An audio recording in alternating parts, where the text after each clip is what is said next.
나오신 여러분들을 주님의 이름으로 환영합니다. 우리가 예수를 믿고 십자가를 통해서 받은 그 은혜가 놀랍습니다. 그 놀라운 은혜가 무엇이냐면 우리의 모든 죄가 용서를 받은 겁니다. 여러분, 아무리 큰 죄인이라도 예수를 믿으면 하나님은 그 죄인을 의롭다고 여겨주시고 하나님의 자녀로 삼아주십니다.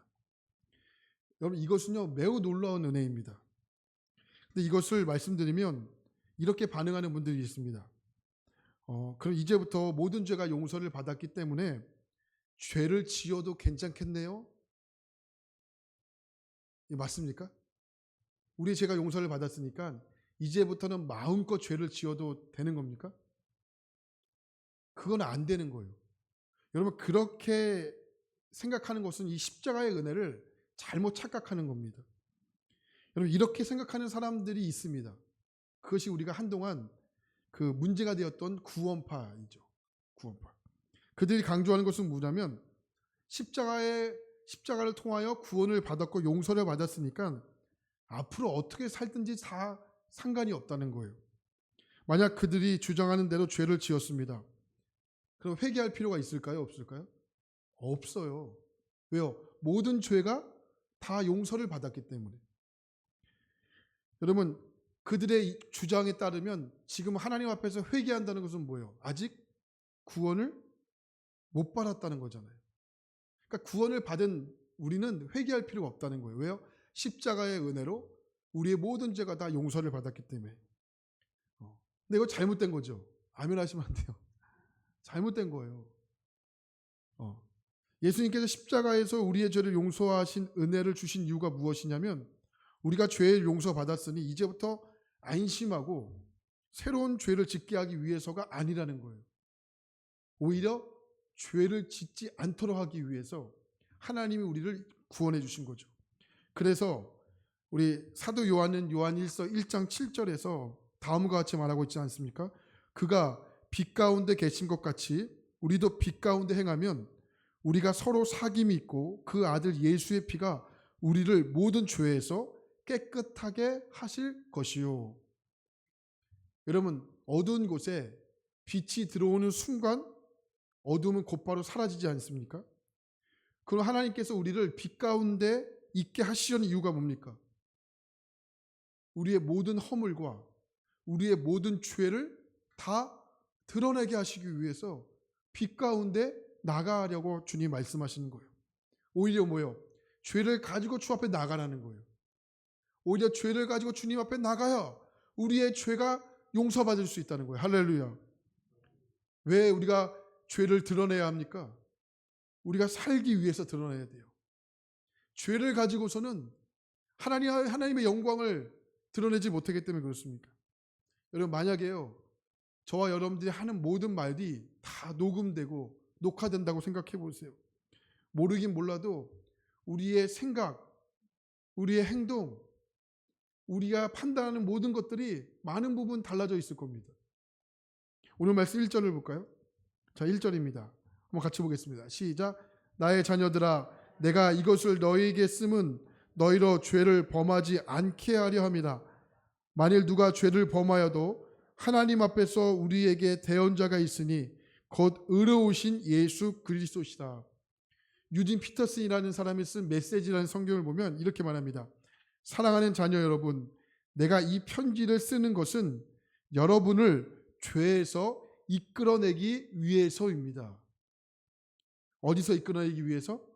죄에서 이끌어내기 위해서. 현대인의 성경을 보면 1절 이렇게 말합니다. 나의 믿음의 자녀들이여, 여러분들이 죄를 짓지 않게 하려고 나는 이 편지를 씁니다. 뭐를 짓지 않기 위해서? 죄를 짓지 않기 위해서. 그러니까 여러분, 사도 요한이 이 편지를 쓰는 이유는 명확해요. 마음 놓고 죄 짓게 하려고 쓰는 것이 아니고 죄를 짓지 않게 하기 위해서 이 편지를 쓰고 있다라는 겁니다. 여러분, 한번 곰곰이 잘 생각해 보십시오. 여러분들이 예수를 믿었습니다. 여러분들이 예수를 믿고 난 후로부터 죄를 짓지 않겠다라는 간절한 마음이 생겼습니까? 나는 예수를 믿고 나서 이제부터 하나님의 말씀대로 살겠다라는 여러분 간절한 마음이 생겼습니까? 이런 간절한 마음이 왜 생깁니까? 왜 생기죠? 이거 내 마음이 아니고 예수를 믿으면 성령께서 우리 안에 들어오셔서 우리로 하여금 말씀대로 살게 하고 죄를 짓는 것을 끔찍하게 여기는 것이 예수를 믿는 사람들에게 나타나는 성령의 표징이라는 거예요. 할렐루야. 여러분, 오늘 여러분 안에 나는 죄 짓는 것을 정말 싫다, 나는 말씀대로 살고 싶다, 이런 간절하고도 강력한 마음이 있는 것은 성령님께서 여러분 안에 전적으로 계시다라는 확실한 증거라고 여기시기 바랍니다. 근데 문제는 뭐냐면 그런 마음은 있어요. 저 여러분들 마음이 있잖아요. 여러분, 나는 죄 짓는 것을 더 좋아한다. 있으세요? 나는 불순종한 것을 더 좋아한다. 있으세요? 없잖아요. 네. 난 죄 짓는 것을 너무 끔찍하게 생각하고 말씀에 순종하는 것을 너무 좋아하는데 문제는 뭐예요? 우리의 육신이 이걸 허용을 안 해요. 하나님께서 우리에게 원하시는 것은 우리가 죄를 짓지 않고 하나님의 말씀대로 사는 것을 원하세요. 그러나 죄를 짓게 만드는 육신이 있기 때문에 말씀대로 살고 싶은 간절한 소망이 있어도 자꾸만 죄를 짓게 되는 거예요. 자, 오늘 말씀 1절 후반절을 보면 이렇게 말해요. 누가 죄를 범하여도 아버지 앞에서, 하나님 앞에서 우리에게 대언자가 있으니 의로우신 예수 그리스도시다, 이렇게 말하죠. 현대인의 성경을 보면 좀 더 빠르게 이해가 됩니다. 그러나 만일 누가 죄를 짓더라도 하나님 앞에서 우리를 변호해 주시는 의로우신 예수 그리스도가 계신다, 이렇게 표현해요. 여기서 말하는 누가입니까? 누가가 누구냐면 죄를 안 짓고 싶은 사람, 하나님의 말씀대로 살고 싶어하는 사람을 이야기하는 거예요. 다시 말하면 누가는 누구예요? 나라는 거다. 호성이가 죄를 범하여도 아버지 앞에서 우리에게 대언자가 있으니 누구라는 거예요? 예수 그리스도시다, 이렇게 말하는 겁니다. 그런데 만일 여러분 죄를 짓더라도 용서받을 수 있는 놀라운 은혜를 주셨다. 누가요? 예수 그리스도께서. 이렇게 얘기하는 겁니다. 왜요? 예수 그리스도께서 하나님의 앞에서, 우편 앞에서 우리의 변호사가 되어주시기 때문에. 할렐루야. 다시 말해 우리를 더 이상 죄인이 아니라 의인으로 변호해 주시는 분이 계시는데 그게 누구라는 거예요? 예수 그리스도시다라고 말하는 겁니다. 그러니까 여러분, 우리가 예수님 앞에서 할 수 있는 게 뭐예요? 죄를 지으면 죄를 지었다고 고백하는 거예요. 잘못하면 주님 잘못했어요, 주님 용서해 주세요, 이 고백을 주님 앞에서 하라는 거예요. 존 비비어라는 목사님이 쓴 십계라는 끈질김이라는 책이 있는데 그 끈질김이라는 책을 보면 한 대목이 나와요. 이 책을 보면 존 비비어 목사가 본인이 걸어왔던 신앙의 과정에 대해서 이야기를 하는데 고등학교 때 십계라는 영화를 이제 봤는데 그 영화에서 고라 자손들이 모세를 대적하는 내용이 나와요. 이때 하나님께서 그 모세를 향해 대적하는 고라 자손들을 어떻게 하죠? 땅을 갈라지게 하셔서 그리고 고라 자손을 땅에 묻히는 성경 말씀이 나오지 않습니까? 그러니까 십계라는 영화를 고등학교 때 그 장면을 보면서 큰 충격을 받습니다. 이때 이렇게 생각을 해요. 아, 죄를 지으면 저렇게 무섭은 벌을 받는구나. 그리고 집에 돌아와 간절하게 하나님께 기도하죠. 하나님, 저는 이제부터 어떠한 죄라도 짓지 않겠습니다. 이때부터 존 비비어가 죄를 안 지었을까요? 아닙니다. 그 후에도 계속 죄를 짓게 되었어요. 그렇게 고등학교 생활이 끝나고 이제 대학교에 들어가서 복음을 전하는 선교단체를 만나서 다시 예수 그리스도를 만나게 됩니다. 근데 문제는 근본적인 변화가 없는 거예요. 어느 날 히브리서 12장 14절 말씀을 보고 충격을 받습니다. 모든 사람과 더불어 화평과 거룩함을 따르라.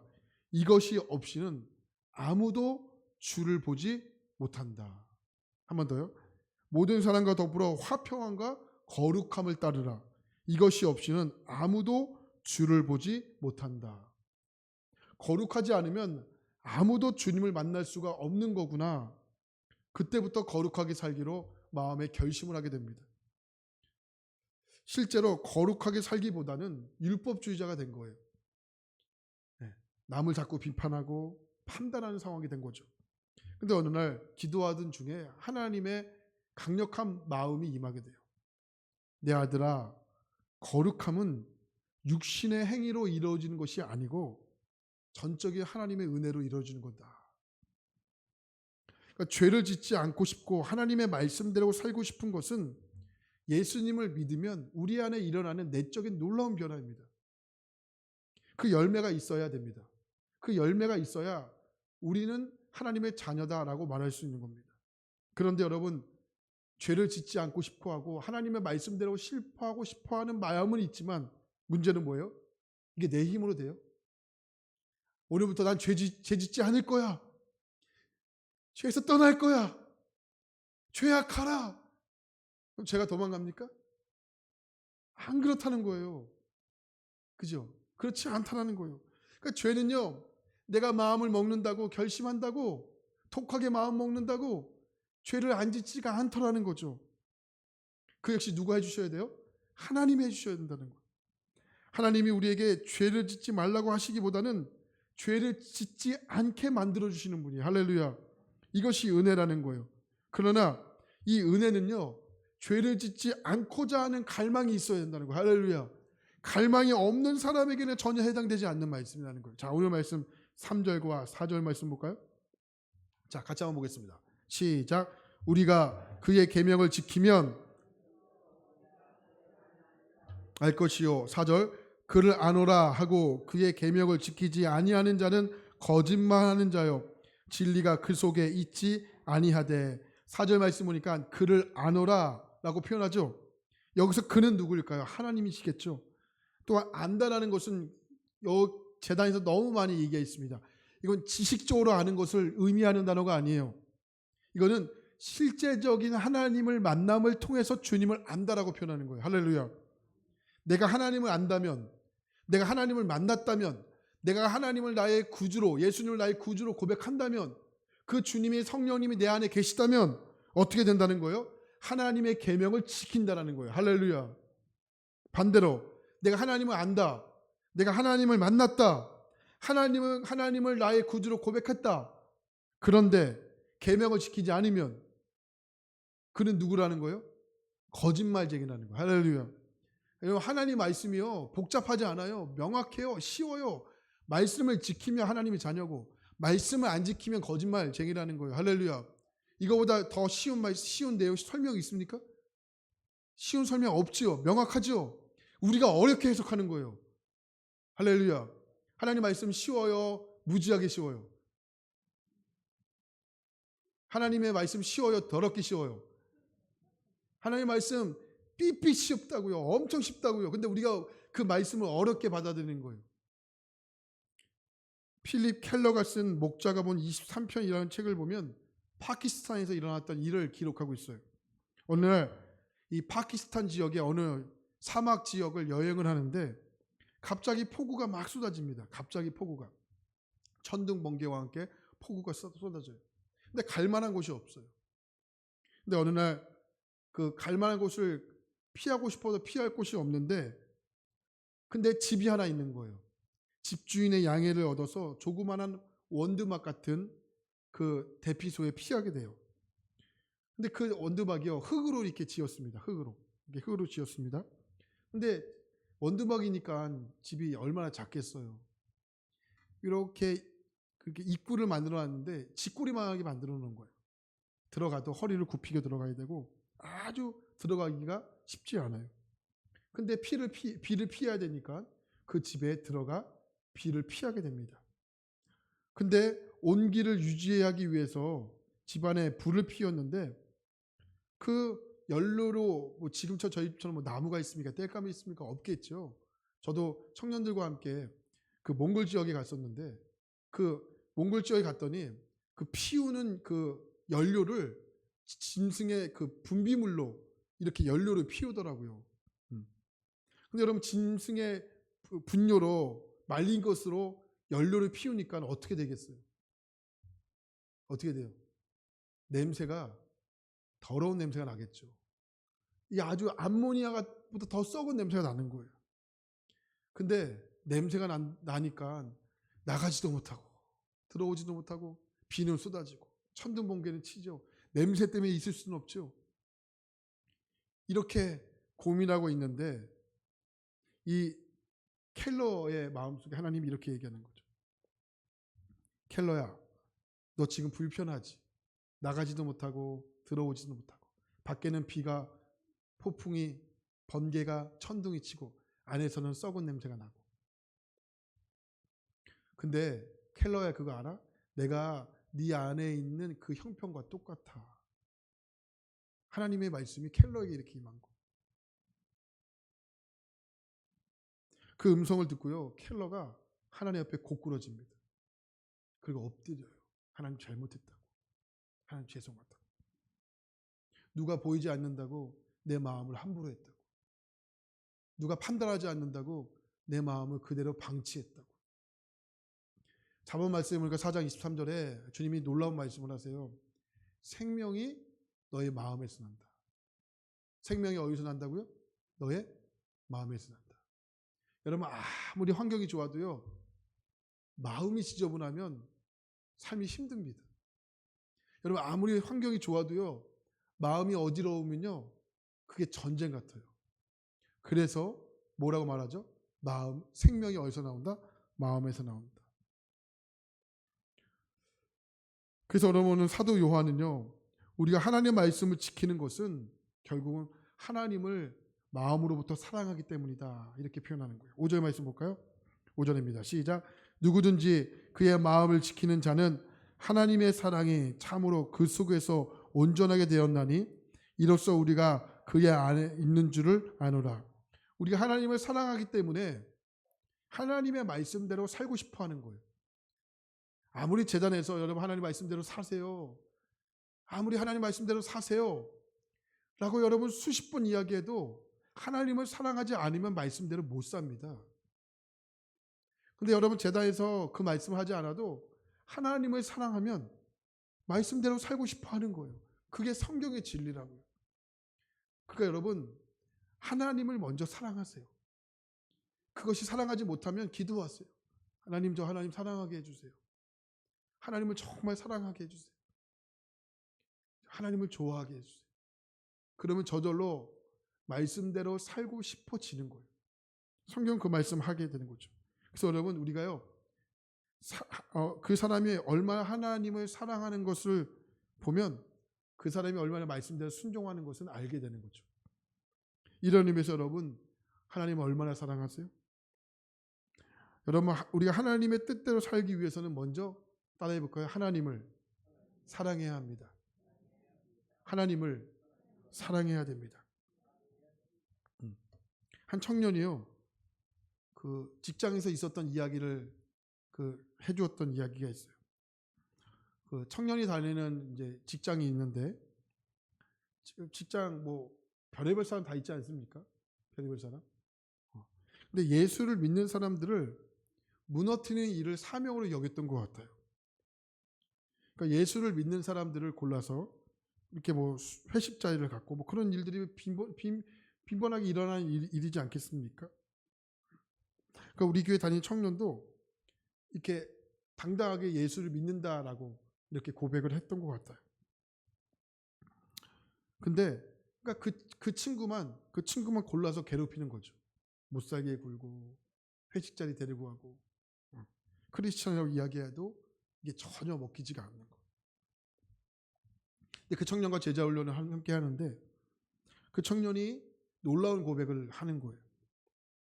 거기에 이제 우리가 사명란을 쓰는, 함께 고백하는 사명란을 쓰는 란이 있는데 그 청년이 그 사명란에다가 아직도 몇 년 흘렀는데 기억이 나요. 이렇게 했어요. 잘 들어보세요. 그 청년이 고백한 거예요. 저는 그 사람을 전도하는 것을 목적으로 삼겠습니다. 이렇게 적은 거예요. 이게 놀라워요. 똑같이 하겠다고 쓴 것이 아니고 그 사람을 전도하는 것으로 목적을 삼겠습니다. 그 이야기를 쓴 거예요. 그리고 그 청년이 회사를 잘 다녔어요. 근데 그 청년에게 하나님께서 또 놀라운 꿈을 주셔가지고 그 청년이 회사에 나와서, 그 사람 때문에 나온 건 아니고 그 회사에 나와서 사업을 하기 시작했어요. 식당을 하고요. 식당을 하고 시흥에서 식당도 열고 또 광명 쪽에다가 또 식당 카페도 열고 PC방도 열고 여러 가지 사업을 하기 시작했어요. 근데 하나님께서 복을 주시는데 놀랍게 하나님께서 사용하시는 거예요. 그 마음의 결심과 중심을 아시니까. 지금 결혼해가지고 아주 잘 사는데 놀라워요. 제가 그 청년의 그 고백을 보면서 내용을 보면서 진짜 하나님 사랑하구나. 하나님 사랑하구나. 그래서 여러분 하나님을 사랑하면 우리가 사는 이 세상을 꼭 힘든 세상으로만 여기지는 않구나 이런 생각이 듭니다. 우리가 잘 아는 말씀인데 데살로니가전서 5장 16절에 항상 기뻐하라 이렇게 얘기하죠. 항상 기뻐하라. 여기 등장하는 기뻐하라는 말이 성경에서 보니까 조이풀이에요. 조이풀. 우리가 일반적으로 행복하다라는 말을 쓸 때 기쁨이라는 말을 쓸 때 해피라는 말을 쓰잖아요. 해피. 해피하세요. 해피 스마일 막 이렇게 이야기 많이 하는데 성경에서는 조이풀이라는 단어를 썼어요. 이 해피는요. 나에게 행복한 일이 있어야 행복할 수 있더라고요. 일반적인 사람이잖아요. 그죠? 우리 권사님에게 불행한 일이 있으면 불행해지는 거예요. 행복한 일이 있어요. 권사님 오늘 행복한 일이 있으신가 봐요. 그럼 그건 해피예요. 행복한 일이 있기 때문에 내가 행복해지는 거예요. 근데 조이풀은요. 성경에서 조이풀을 왜 사용했을까요? 이거는 행복한 일이 있기 때문에 행복한 것이 아니고 하나님 때문에 행복한 걸 쓰기 위해서예요. 할렐루야. 하나님 때문에 나 행복하다. 그러니까 상황에 반응하는 행복이 아니고 하나님으로부터 반응하는 행복이라는 거예요. 할렐루야. 그러니 여러분 그 행복이요. 여러분 세상과 비교할 수 있겠습니까? 세상의 주인이신 하나님으로부터 오는 행복인데 그 행복이 여러분 비교가 되겠습니까? 자, 그래서 여러분 하나님의 말씀대로 사는 것은 힘들다. 이건 마귀의 속상입이라는 거예요. 그러니까 하나님의 말씀대로 사는 것은 힘들다. 마귀의 속삭임에 넘어가지 말고 결론으로 뭘 삼아야 돼요? 하나님의 말씀대로 사는 것은 기쁘다. 이것을 우리의 신앙의 결론으로 삼기를 축원합니다. 이렇게 되려면 어떻게 돼요? 하나님을 진심으로 사랑하면 돼요. 하나님을 진심으로 사랑하면 돼요. 하나님을 진심으로 사랑하면 된다라는 겁니다. 한 청년의 이야기를 좀 더 해드릴게요. 죄송해요. 청년들의 이야기를 자꾸만 해서. 전 청년들이 예화가 많아서 그래요. 청년들에 대한 예화가. 한 청년이 유치원 교사였어요. 이 청년이 지금도 교회를 잘 다니는데 어렸을 때부터 교회를 열심히 다녔는데 문제는 뭐냐면 이 주님을 뜨겁지 않게 믿은 것이 문제였어요. 신앙생활을 하는데 그냥 한 거예요. 짐처럼 여긴 거죠. 그리고 유치원에서 아이들과 동료 선생님들과 지낼 때 뭐 별 갈등이 없는 거예요. 갈등이 없고 별 문제가 없었어요. 근데 문제는 뭐냐면 기도 생활이 전혀 없는 거예요. 신앙생활을 할 때 기도 생활이 없으면 이게 공허하고 이게 마치 갈라지는 땅처럼 이렇게 메마르잖아요. 그러니까 그런 상태로 이제 한 거죠. 근데 어느 날 성령께서 예배를 드리는데 야 기도해 말씀 봐 이런 마음을 계속 주시는 거예요. 근데 언제나 아이들을 가르칠 때 행복하지는 않잖아요. 선생님들과의 관계가 좋지는 않잖아요. 그죠? 메말라 있으니까 영적으로. 그러니까 영적으로 풍성해 있어야 언제나 조이풀이 되는데 언제나 우리 인생에 조이풀 되지 않잖아요. 그죠? 해피만 해도 좋은데 그렇지 않잖아요. 그러니까 메말라 있으니까 이렇게 갈등이 생길 때 그 갈등을 해결하는 방법이 늘 세상적인 방법을 사용한 거예요. 근데 기도하던 중에 그 청년의 마음속에 하나님 강력한 마음을 주셨대요. 말씀을 읽어보자. 말씀을 읽어보자. 그렇게 해서 말씀을 읽기 시작한 거예요. 하루에 뭐 한 장, 두 장. 근데 여러분 말씀을 읽어보면 아시겠지만 여러분 말씀을 읽어보면 어때요? 첫 번째 어렵죠. 근데 여러분 말씀을 읽어보면 읽어볼수록 말씀에 대한 궁금증이 막 생겨요. 그리고 하나님의 역사가 이 정도야? 하나님이 나를 이렇게 사랑해? 이게 말씀에 살아있는 역사들을 경험하게 되거든요. 그러니까 말씀을 읽기 시작하면서 점점 하나님이 나를 사랑한다는 것이 이게 진짜 믿어지기 시작하는 거예요. 할렐루야. 그러면서 하나님에 대한 고마움과 하나님에 대한 감사함이 가면 갈수록 말씀을 읽으면 읽을수록 막 더 커지게 되는 것을 느껴드리는 거예요. 그러다가 하나님을 너무 사랑합니다. 하나님 너무 감사합니다. 사랑과 하나님에 대한 감사함이 더 커지기 시작합니다. 이게 뭐예요? 이때부터 주님과의 교제가, 살아있는 교제가 시작이 된 거예요. 그러니 하루의 시작도 뭘로 시작해요? 기도로 시작하고, 하루의 마무리도 뭐로 마무리되는 거예요? 기도로 마무리되고, 이렇게 되는 거예요. 그리고 청년들과 함께 1년 동안 이제 우리가 믿음의 일기를 쓰자. 일기를 써가지고 하나의 책을 이렇게 발간했거든요. 그 책에 제가 설교 준비하면서 그 책을 이렇게 보는데 이 내용이 나온 거예요. 너무 궁금한 거예요. 그 청년 지금도 그렇게 살고 있는지 너무 궁금해요. 근데 연락은 안 했어요. 뜬금없을까봐. 자, 이제 그러면서 그 청년 가운데 하나님을 사랑하는 마음이 점점 커졌다. 이게 그 청년의 믿음의 일기였거든요. 여러분 우리가 하나님을 사랑하면 말씀대로 살고 싶어하는 게 놀라운 진리입니다. 할렐루야. 저는 여러분들이 말씀을 지키고자 무단히 애쓰는 것도 중요한데 그보다 하나님을 진심으로 사랑하세요. 하나님 진심으로 사랑하면 하나님이 하고 싶은 것을 내가 하고 싶어하고 하나님이 싫어하는 것은 끔찍하게 싫어하는 마음의 변화가 일어날 겁니다. 그러기 위해서는 우리의 인생 가운데 변화가 필요한데 그것은 뭐냐면 하나님의 말씀을 읽으셔야 돼요. 하나님의 말씀을 읽으시는 것부터 하나님을 사랑하는 것을 표현해 보시기 바랍니다. 하루에 한 장도 괜찮고요. 하루에 3장도 괜찮고요. 하루에 3장이면 1년이면 일독합니다. 맞잖아요. 하루에 3장이면요. 더도 말고 몇 장? 3장. 지금 우리가 반개월이 지났잖아요. 6개월이 지났잖아요. 그럼 하루에 몇 장? 6장이면 12월 30일이면 하루에 1년에 1독하게 되는 거예요. 할렐루야.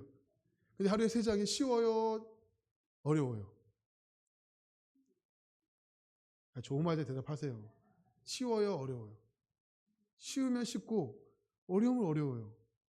정답은 나와 있어요. 쉽게 만들면 되는 거예요. 할렐루야. 쉽게 만들면 되는 거예요. 그러니까 오늘부터 한번 시도해 보세요. 나는 하루에 성경 3장은 보겠다. 아니, 내용 알기 위해서 보지 말고 그냥 한번 읽어보세요. 그러면 어느 순간 마음이 뜨거워진다니까요. 그러면 여러분들은 후회하게 될 거예요. 어떤 후회? 아휴, 말씀 진작부터 읽을 걸. 진작부터 읽을 걸. 우리 앞으로 50년을 산다, 40년을 산다, 그러면 40독 할 수 있는 거예요. 50년을 산다, 50독 할 수 있는 거예요. 10년을 산다, 그러면 앞으로 10독을 할 수 있는 거예요. 할렐루야. 그러한 여러분 정말 하나님을 사랑 고백을 말씀부터 있는 것으로 하시기 주님으로 축복합니다. 우리가 죄를 짓지 않고 말씀대로 살고 싶은 것은 다른 거 아닙니다. 하나님을 얼마나 사랑하는 사랑함으로부터 오는 겁니다. 성경에 나오는 위대한 사람들은요, 위대했기 때문에 위대한 사람이 된 것이 아니고 하나님을 사랑하기 때문에 하나님 그렇게 만들어 주신 것이죠. 하나님의 귀한 여러분, 우리가 그저 예수를 믿는다 이 수준에 머물지 말고 하나님을 사랑한다, 하나님을 좋아한다, 하나님을 따른다.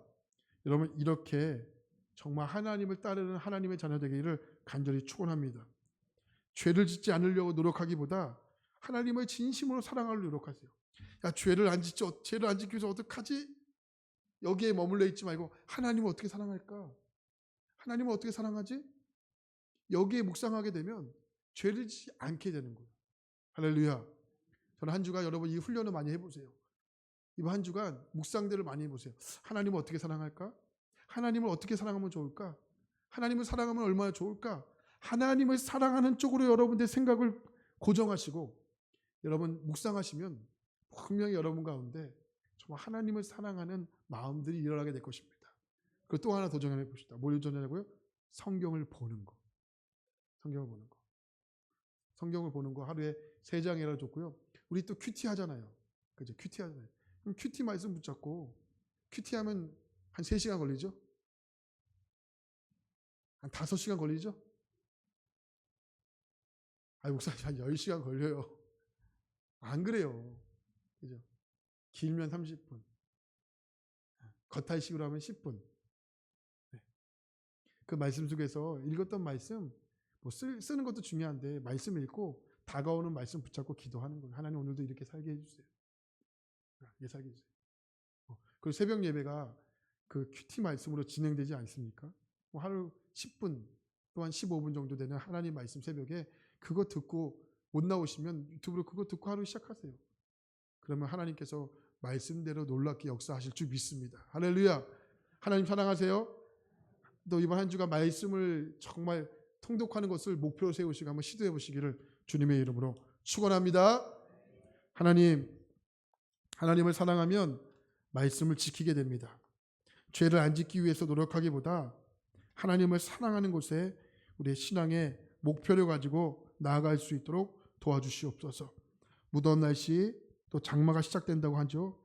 하나님 이 날씨 속에서 정말 하나님을 진심으로 사랑할 수 있도록 우리의 삶을 하나님께 맞추고 하나님께 초점을 맞추고 살아가도록 우리의 삶을 붙잡아 주시고 인도해 주시옵소서.